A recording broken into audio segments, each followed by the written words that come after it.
Hi, this is New York City wedding photographer Ryan Brenizer, and today I'm doing a review of the iPad Pro from the perspective of a working photographer. Today I'm working from Florida. I'm stuck here because of Winter Storm Jonas, but I'm trying to represent Brooklyn.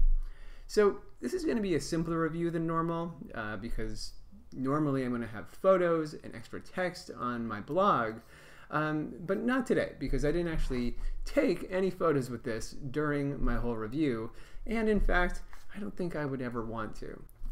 So here's the background of my testing. I've been spending a lot of time traveling in the past month. I went to Vietnam, Cambodia, Thailand, Japan, Florida, Atlanta, and I've spent more than 100 hours in planes, trains, and automobiles.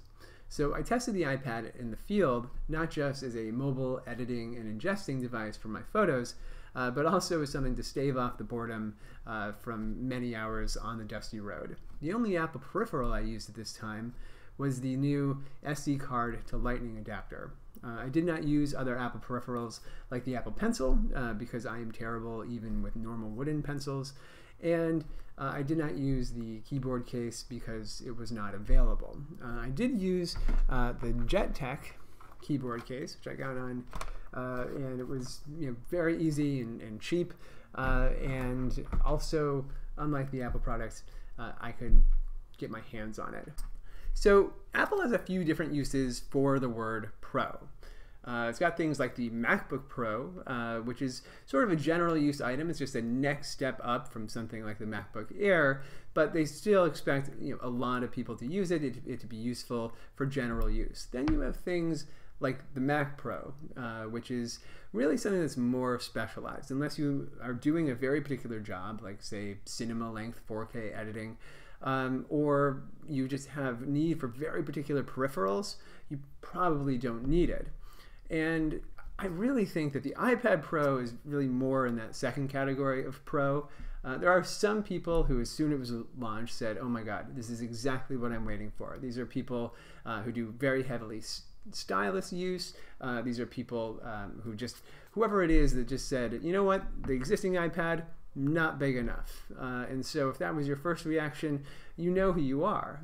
But for the general public, the size may be as much of a hindrance as it is an advantage. So the first thing you need to know is that it's big. Really big. In fact, it's better to review this on video than just taking pictures and screenshots because the bigness of it really affects your entire relationship to this device.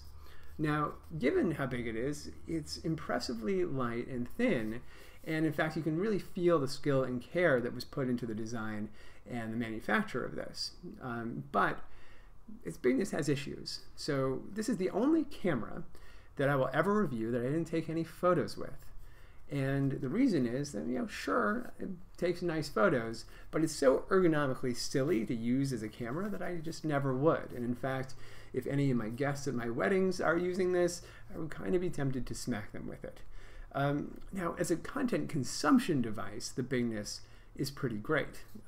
Books look great on it, magazines look great on it, photos, videos, everything, it looks really nice. But the bigness still has issues. When I'm using this as a book, it kind of feels too big to hold, a little bit awkward. The one time that I was upgraded to international business class on my flight, it was awesome, it fit just right, but I'm generally a cheapskate and fly economy, and it was really too big for that, and I missed my normal iPad. And in fact, more importantly, by being this big, it kind of gets you into the same class as a laptop, and so I didn't have the advantage of having a smaller, more svelte device, especially once you add a keyboard case. It's kind of like going around with just a work laptop and a play laptop, and the real issue is that the work laptop, my MacBook Pro, is also better at playing, so it felt a little bit superfluous. So here's some good things about the iPad Pro. First of all, the insides of this are basically all speakers and batteries with a tiny little computer on the inside. And so that really pays off. First of all, the sound on it is surprisingly good. It's not going to replace a professional speaker system, but if you just want good sound listening to Spotify in a hotel room, or if you just want good sound on your videos and games, it really does a surprisingly good job. And secondly, again, for something so thin, it has really pretty good battery life. Now, it's not a game changer. It's not going to blow you away, but it does a really nice job. It's going to last you most of a day, maybe an entire day of heavy use. And of course, the main thing about this is that the screen is absolutely beautiful, and your photos are going to look great on it. It's super high resolution, very sharp, great color. It makes a screen like the MacBook Air screen look like a cheap toy, which, let's face it, it kind of is. And lastly, it's fast. It's surprisingly fast, surprisingly powerful. In fact, it's more powerful than the MacBook, which is something that, of course, is a more expensive laptop design, and it beats that. And so highlighted, optimized apps, things like Photoshop Fix, they work really seamlessly on it. And they are great, and you can do great work on them. And of course, any of the apps made for other iPads, iPhones, anything like that, they just work so seamlessly because it's just overpowered for them. And so you can do really great professional work on this, and many people have. It still feels at this point like people doing great work on it, almost like they're doing it as a novelty, just to show that you can do great work on an iPad. There's not so many scenarios where I see myself saying, this is the tool that I want to reach for if I also have access to a laptop or to a desktop. And that's where the size becomes a problem, because it doesn't have added convenience of being much smaller. This leads to the next big problem, which is that iOS is not really great for professional content consumption. Yeah, you can do it, but it's not the best choice. iOS 9 made things a little bit better. It brought multitasking, it brought split screen, and all of those things worked really well on here, but it still definitely feels less robust than something like OS X. And the programs available for this, they largely feel like afterthoughts compared to the variety of programs that have been developed for desktop operating systems. iOS right now is too limited because it's aimed at content consumption, not as great at content creation. That's something that works just fine for the iPhone. The normal iPad already starts to feel just a little bit limited and wrong. And of course, on the iPad Pro, you really does not feel right at all. I mean, all you need to do is look at the home screen and just how far apart these icons are, and you can see that they haven't rethought iOS in the ways they would need to really get the most out of the iPad Pro. For example, this is so fast and powerful, but there's almost nothing to do with it because almost all of the apps I use are way underpowered. They're not taxing the extra power on this at all. And so that just ties into the feeling that iOS is not even up to some of the hardware in here.